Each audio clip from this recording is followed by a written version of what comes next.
the 25th of June 1944, Saipan, Northern Mariana Islands.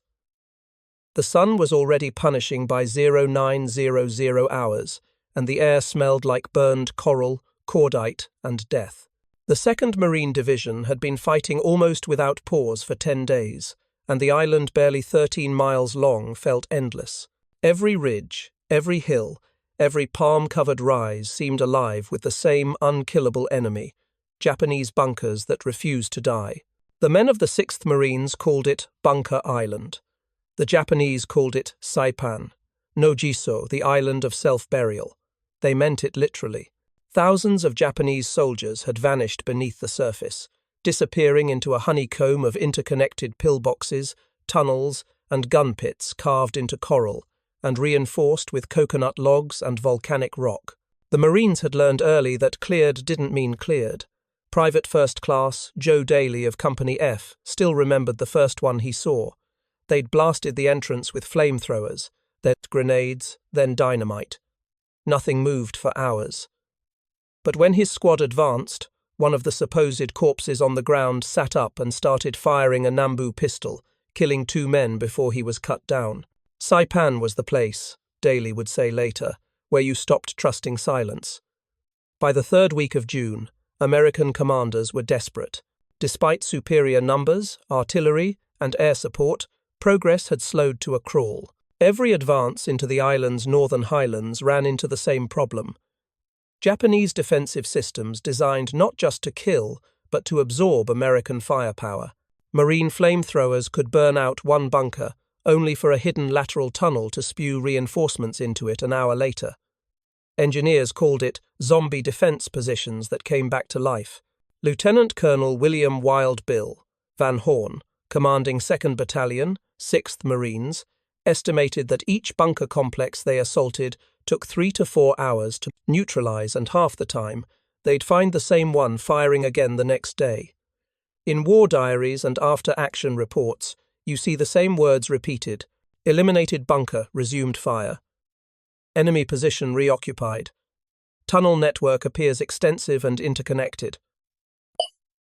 What the Marines didn't yet fully understand was that Saipan's coral ridges concealed a subterranean city. Japanese engineers had used slave labor, mostly Korean conscripts, to dig elaborate underground systems, connecting command posts, artillery positions, and even field hospitals.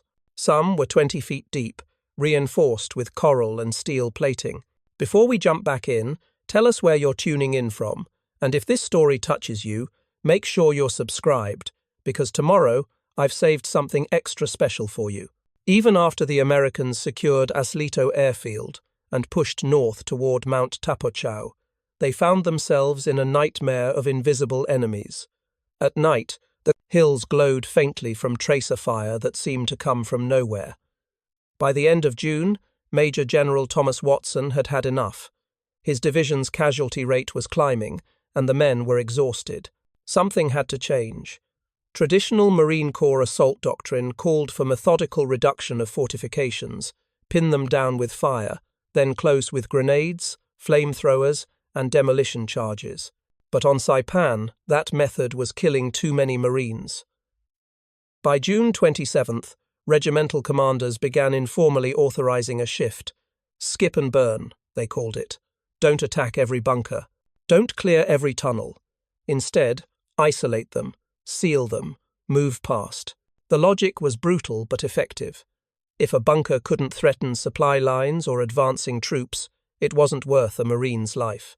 Captain John Keating of the 2nd Marines described it later. You stop trying to fight the island like a map. You start fighting it like a disease. You cut off the infection instead of cutting into it.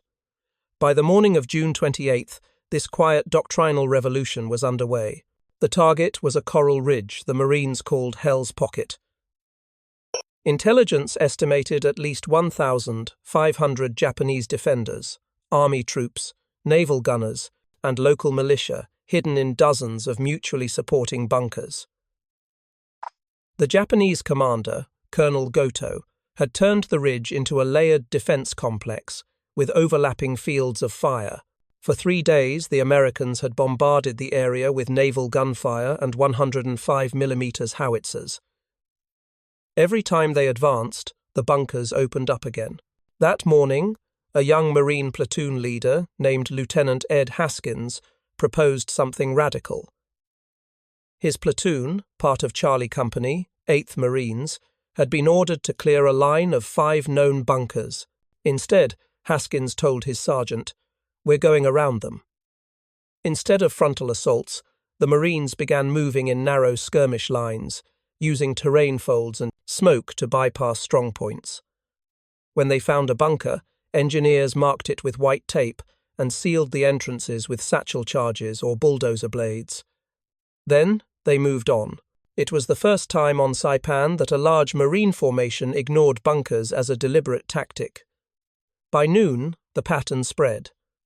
Other companies adopted the method. Flamethrowers and demolition teams no longer led the advance they followed, sealing bypassed positions while rifle squads pressed forward. Artillery shifted from precision strikes to area saturation, creating noise and confusion that masked movement. The result was chaos, organized chaos that worked. Japanese troops, expecting direct assaults, stayed inside their bunkers waiting for enemies who never came. When they finally emerged to counterattack, they found themselves isolated, cut off from neighboring units, and slaughtered by pre-registered Marine artillery. By nightfall, the Japanese communications network in the sector had collapsed. Runners sent from one bunker never returned. Units began withdrawing without orders, exposing each other's flanks. In 48 hours, from June 28 to June 30, Marine units reported killing an estimated 1,200 Japanese soldiers, while suffering fewer than 90 killed in action. The after-action report from 2nd Battalion summarized the new approach in one line. Bypassing and isolating strongpoints proved more effective than reduction by direct assault.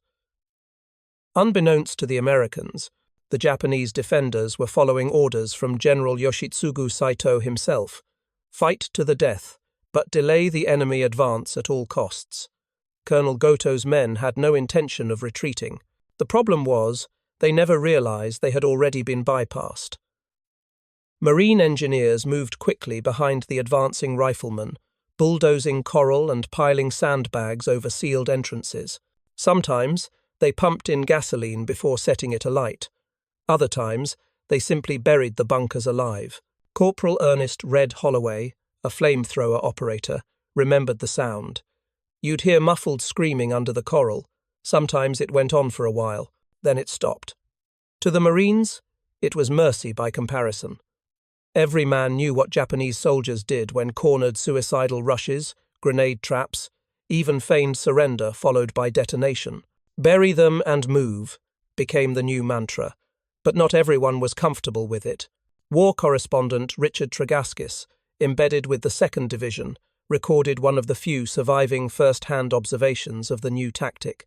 In his field notes, later published in Guadalcanal Diary, the Saipan chapters, he wrote, "I watched as bulldozers sealed the last visible apertures of a Japanese bunker complex near Garapan.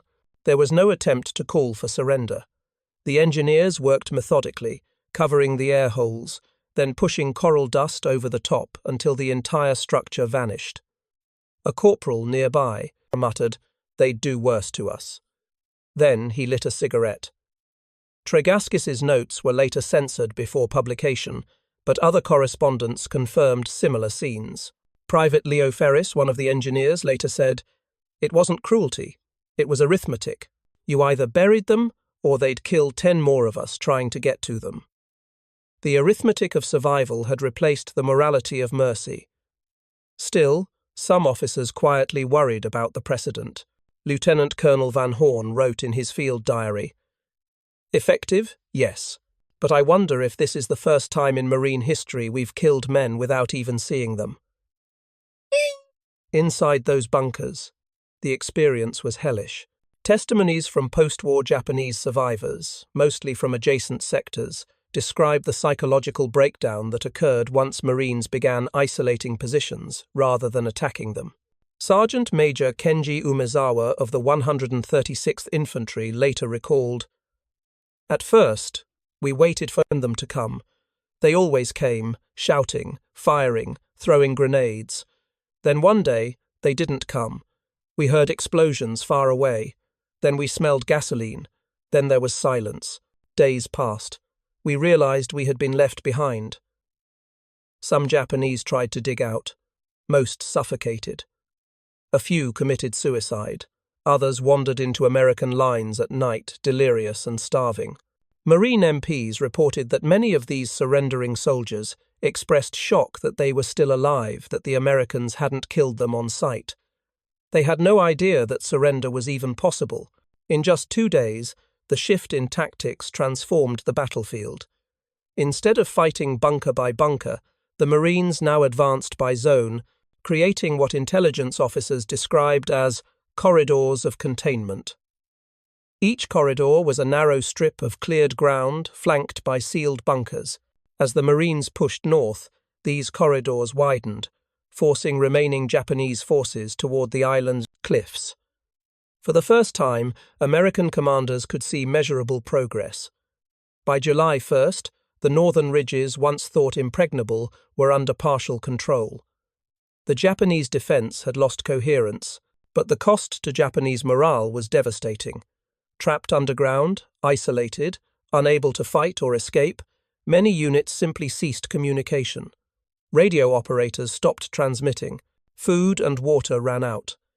In one intercepted message from a Japanese artillery unit, dated June 30th, a captain reported, "We are sealed. No air. Many men dying. Please inform Imperial Headquarters. We fought honorably." After Saipan, bypass and neutralize became part of Marine tactical doctrine, formalized during the subsequent Tinian and Okinawa campaigns. By isolating rather than attacking, Marines could advance faster while minimizing casualties.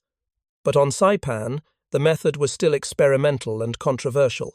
Some commanders viewed it as dishonorable, others saw it as the future of modern warfare. General Holland, Howlin' Mad Smith, wrote in his post-war memoir, "Our men learned on Saipan that not every enemy has to be killed to be defeated. Sometimes the terrain itself can be your ally. The coral can fight for you." In later years, military historians would point to these 48 hours on Saipan as the first large-scale example of adaptive, decentralized warfare, what would later evolve into the Marine Corps principle of maneuver warfare. The idea was simple. Don't attack strength with strength. Exploit weakness.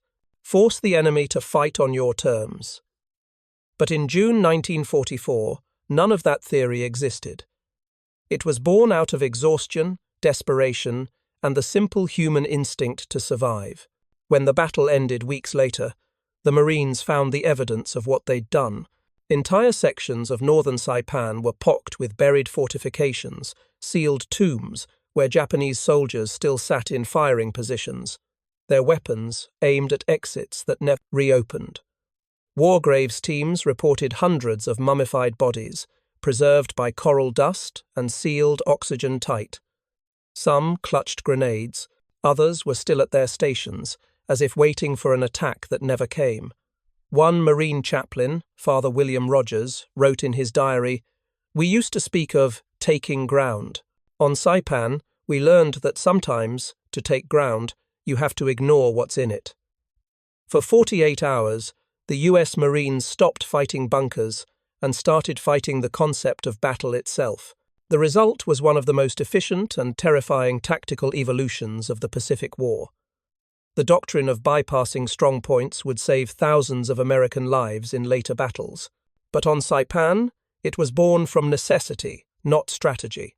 And beneath the coral, hundreds of sealed bunkers still remain silent monuments to a moment when Marines learned that sometimes the deadliest way to fight is to walk away. I can still feel the heat when I close my eyes.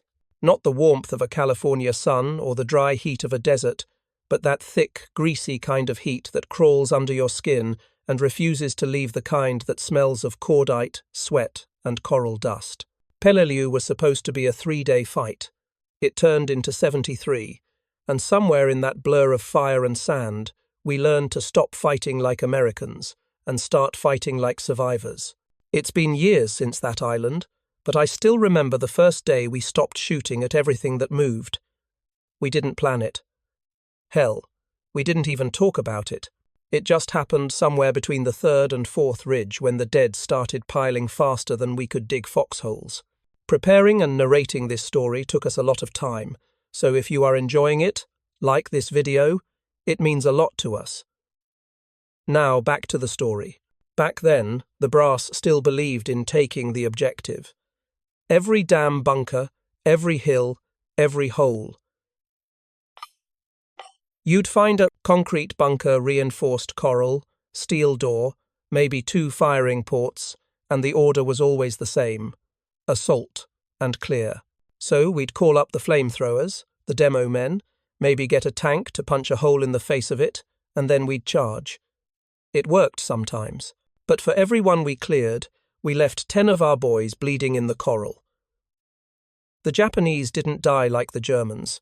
They didn't surrender, didn't retreat. They waited. You'd think the bunker was empty, and then a grenade would come bouncing out like a cough from hell. By the 5th day on Peleliu, our battalion had taken half the island's airfield and lost half our men.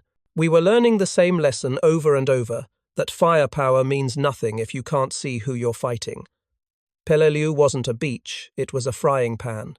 The coral burned through our boots by noon, and the only shade was the smoke from artillery. Our canteens ran dry in hours, and when the water trucks finally reached us, the canteens were filled with liquid so hot it made your stomach cramp. But the enemy was everywhere and nowhere. They weren't charging anymore. They'd learned from Saipan and Tarawa. They'd built tunnels, interlocking bunkers, and kill zones so well hidden you could walk right over a nest without knowing it until it spat machine gun fire into your back.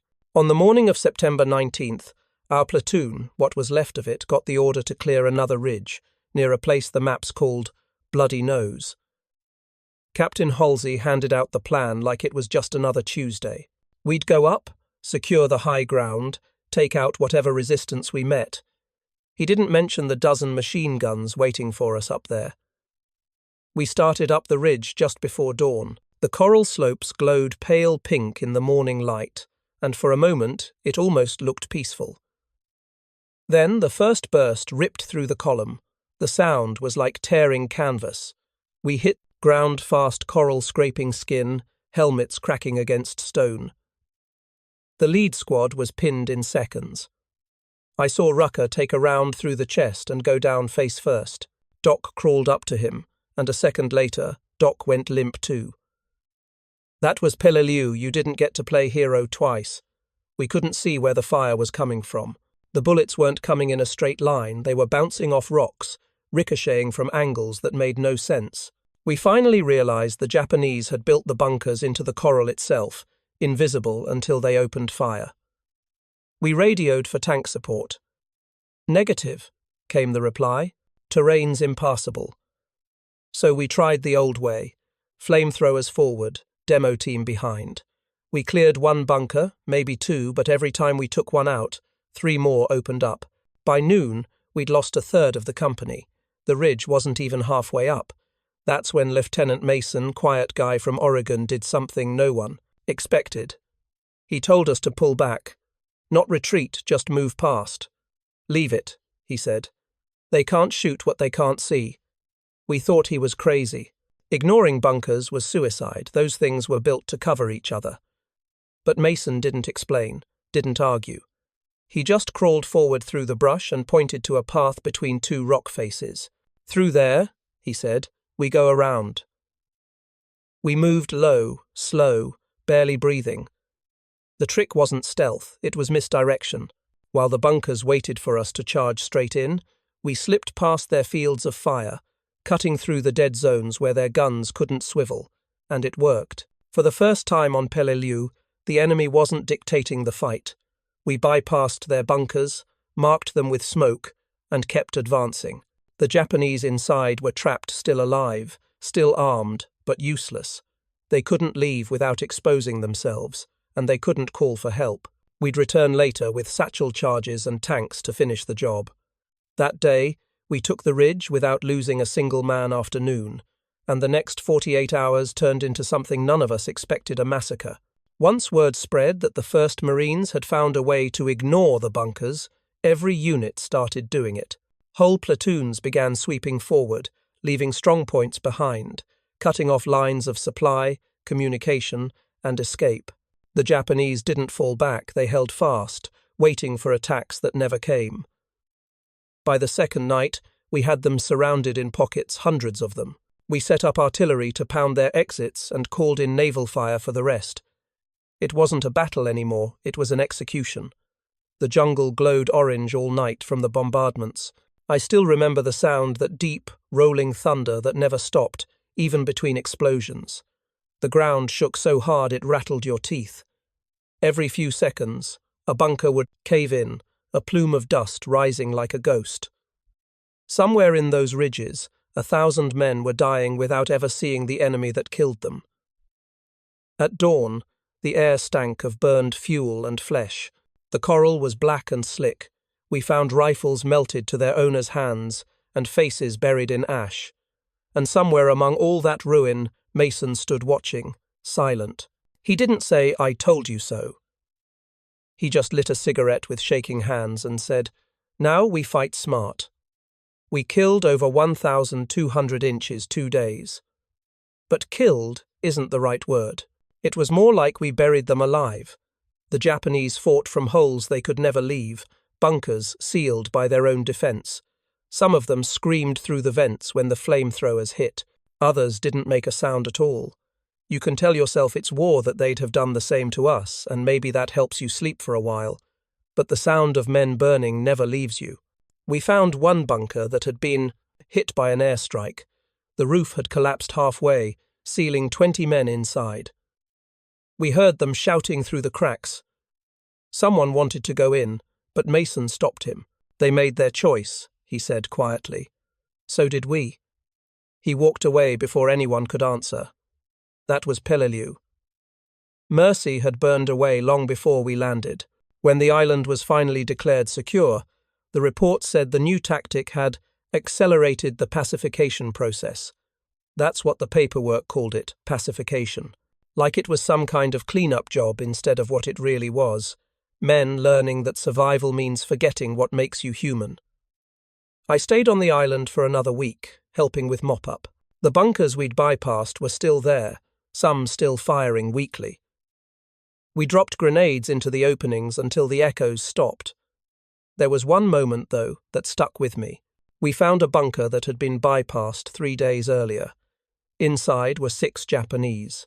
Soldiers, 1 dead, 5 alive, barely breathing. They hadn't eaten, hadn't moved. When we opened the hatch, one of them smiled, not out of joy, but relief.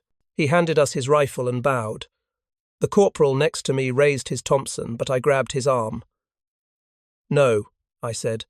"Let them be." Maybe it was guilt. Maybe I just didn't have it in me anymore. The next morning, a demolition team blew that bunker shut. No one talked about it after. Years later, when the historians asked us how we managed to kill so many so fast, they called it adaptive tactics. They said Peleliu taught the Marines to evolve to fight smarter, not harder. They praised Mason for his initiative, the Corps for its efficiency. But none of the books mention what it felt like watching men suffocate behind concrete because we were too tired to dig them out. None of them talk about the smell of coral dust mixed with blood, or the way the island looked under a sky so bright it made the smoke glow silver. When I look back, I know Mason was right. We stopped dying in the open. We won faster. But I also know something else, that war doesn't just change tactics, it changes men. We stopped fighting bunkers that week, but a part of us got buried in them too. Peleliu was supposed to open the road to the Philippines. Strategically, maybe it did, but ask any man who was there, and he'll tell you the same thing. Peleliu didn't break the enemy, it broke us. The Japanese defenders were wiped out almost to the last man. Fewer than 200 were taken alive. The Marines who survived carried the scars long after, not the shrapnel or the burns, but the quiet understanding that victory doesn't always mean what you think it does. When the newsreels showed the flag flying over the airfield, they called it a triumph. But standing there, looking out over the blackened ridges and melted bunkers, I remember thinking, we didn't conquer this island, we just stopped it from killing us. And somewhere deep in that coral, under the weight of 73 days of hell, the island still remembers. Because I do. Peleliu, September 26th, 1944. The island had gone quiet, but not in peace. It was the kind of silence that made you nervous, like the world was holding its breath and waiting to see what you'd do next.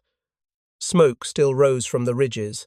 You could smell it in everything on your skin, in your clothes, even in your food. Charred coral, burned oil, and the sickly sweet rot of the dead. The flies had taken over now. They were louder than the gunfire. By the time the order came to secure and hold, nobody cheered. There was nothing left to cheer for. The Japanese were gone, not defeated in the way a man admits defeat, but erased, burned out, buried in their bunkers. The 1st Marine Division had done what it came to do, but we were too tired to know what that meant anymore. The island was only 6 miles long, 2 miles wide, and it had eaten a third of us alive. In 48 hours, we'd killed 1,200 enemy soldiers, most of them in bunkers we no longer bothered to clear. We just sealed them shut with satchel charges, white phosphorus, and bulldozers. At first, it felt tactical efficient, but after 2 days, it started to feel like something else, like maybe we weren't fighting soldiers anymore, just ghosts with uniforms. By the 3rd week, half the men in my platoon had jungle rot or dysentery. Everyone had bloodshot eyes, sleepless stares, and hands that trembled even when there was no reason to. The heat never let up. The coral rock cooked us from below, the sun baked us from above, and the island's humidity wrapped around our necks like a noose. Private Rizzo stopped talking altogether. He used to hum Sinatra songs while cleaning his BAR. After we buried the 5th man from our unit, he just stopped. Sat there, staring at the sand, mouth open, but nothing coming out. Corporal Ames kept count. He carved each confirmed kill into the side of his helmet with a trench knife. By the end, it looked like a tombstone. I remember one night we were assigned to perimeter watch along the airfield. The ground was still hot from the artillery barrage earlier that day. I could see the ridgeline silhouetted against the smoke, and every time I blinked, I saw movement shapes that weren't there, shadows pretending to be men. At some point, Lieutenant Hanley came by. He didn't say much, just handed each of us a cigarette and stared out at the ridge. His hands were black with dirt and dried blood. "They say this island's secure," he muttered. "If that's secure, I'd hate to see hell." No one laughed. By the time the Army's 81st Division relieved us, we weren't Marines anymore, not the way we'd been on Pavuvu. We were something smaller, sharper, quieter. Peleliu stripped us down to the bare bones of survival. You didn't think about medals or glory anymore. You thought about water, ammo, and whether the guy next to you would still be breathing when the sun came up. There's a difference between fighting a battle and surviving one. In Peleliu, you didn't survive by fighting, you survived around it. You learned where to step, where not to step, when to look away. After 48 hours of sealing bunkers, our platoon moved through what was left the honeycombed hills of Umabragol, a maze of tunnels that smelled like cordite and death. Inside one of the caves, we found what used to be a mess hall. Rusted pots, empty rice sacks, a few bones. A photograph of a Japanese family taped to the wall. Ames tore it down and threw it away. I picked it up later and kept it. Still have it, somewhere. A man, a woman, 2 children smiling. You could almost believe they were still out there, somewhere else, somewhere cleaner. When we first landed, we were told every bunker had to be cleared. No exceptions. By the 2nd week, that order had changed. Command said the same thing every platoon already knew: don't go in there. It wasn't worth it. The Japanese had built an underground fortress rooms big enough for 50 men, with steel doors and firing slits just inches wide. You could hit the same bunker with mortars for a week and never get them all. So the Marines started doing something new, something ugly but effective. We ignored them. When you saw a bunker entrance, you didn't charge it. You tossed in a satchel charge, a couple of grenades, maybe a flamethrower burst if it was still active. Then you sealed it with rocks or coral chunks and moved on. You didn't wait for screams. You didn't listen. You just moved. The first time I did it, I could hear voices inside. Japanese, maybe 2 or 3 men, talking fast, not panicking, just talking. I pulled the pin, tossed the grenade in, and backed away. There was a dull thump, then silence. We sealed it with sandbags and kept going. That night, I couldn't sleep. Every time I closed my eyes, I saw that cave. I imagined the air getting thinner inside, the walls sweating, the men still alive waiting for a rescue that would never come. But after the 3rd bunker, something inside you just turned off. Not because you stopped caring, because you had to. The only way to survive Peleliu was to stop asking questions. By the time the island was declared secure on September 27th, the official numbers came in. Over 1,200 Japanese dead in 2 days. Most of them sealed in their own bunkers. For the brass, it was a victory. For us, it didn't feel like one. It felt like we'd found a way to kill faster, not smarter, not braver, just faster. We'd stopped seeing bunkers as threats. They were just shapes, holes in the rock. You dealt with them like you'd deal with a clogged trench. You filled it in and moved on. But every time I walked past a sealed entrance, I felt that same tug in my gut. You couldn't help thinking about what was inside. The air going stale, the heat rising, men whispering prayers that no one would ever hear.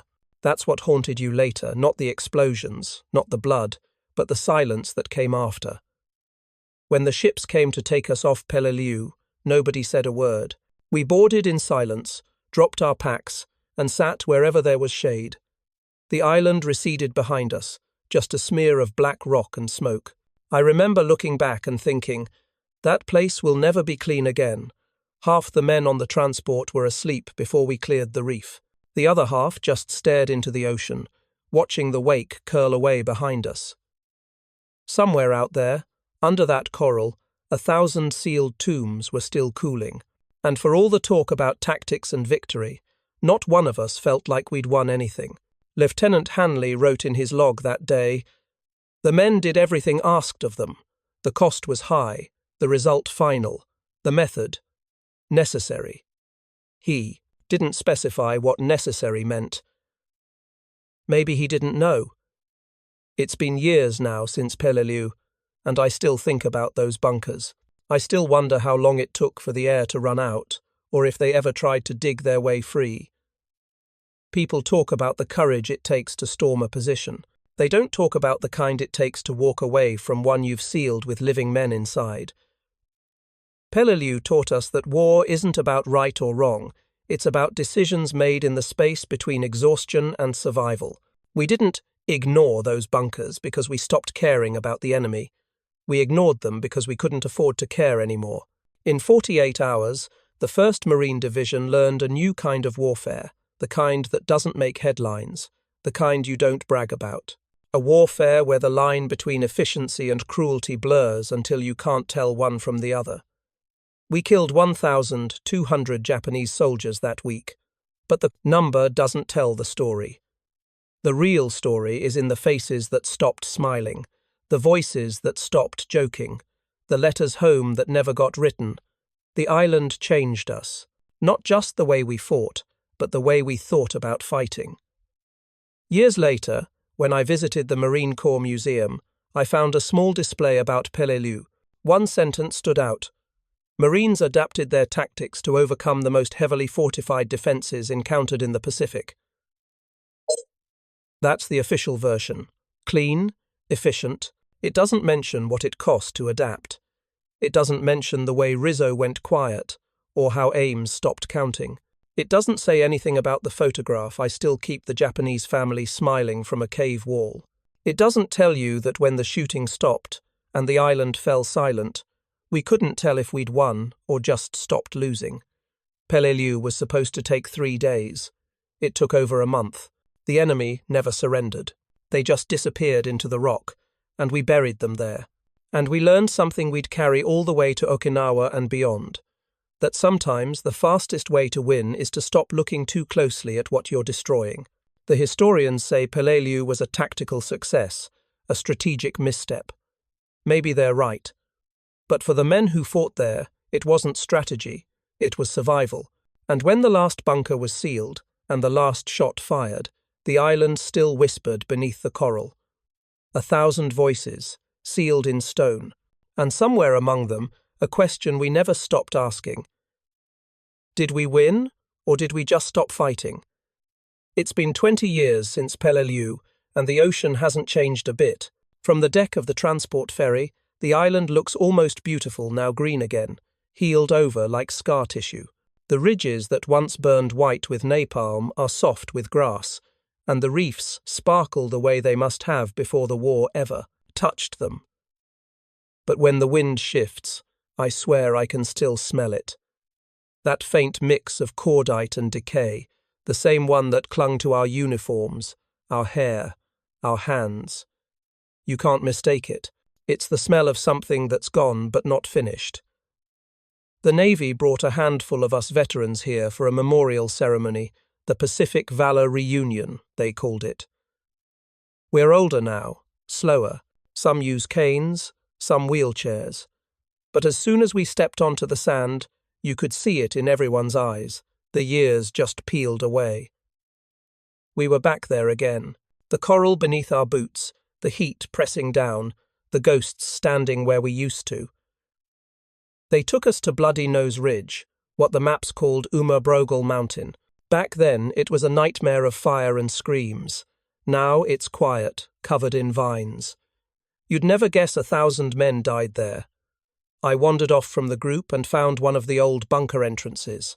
It was sealed, of course, just a mound of coral and earth, with rusted metal poking through. Someone had placed a small wooden marker nearby, with Japanese writing on it. I couldn't read the words, but I didn't need to. I knew what it meant. A grave, a memory, a promise that someone, somewhere, still remembered the men inside. For a long while, I just stood there. The others were taking photos or sharing stories, but I couldn't move. All I could think was I helped build this tomb. Back then, I told myself we were soldiers doing our job, but standing there 20 years later, all I could feel was the weight of silence pressing out from that buried rock.